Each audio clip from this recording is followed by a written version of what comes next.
बिस्मिल्लाहिर्रहमानिर्रहीम। अस्सलातु वस्सलामु अलैका या रसूल अल्लाह व अला आलिका व अस्हाबिका या हबीब अल्लाह।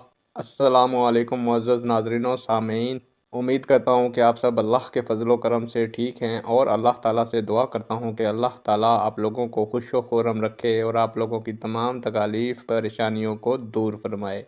आज की वीडियो का अनवान है, अगर बंदा जमात के साथ दूसरी, तीसरी या चौथी रकत में मिलता है तो क्या इसको सना पढ़नी चाहिए या नहीं। उम्मीद करूँगा कि ये मालूमात आपके इल्म में इजाफ़ा फरमाएगी और आप इस वीडियो को शेयर करेंगे, चैनल को सब्सक्राइब करेंगे ताकि दूसरे लोग भी इस मालूमात से मुस्तफ़ीद हो सकें।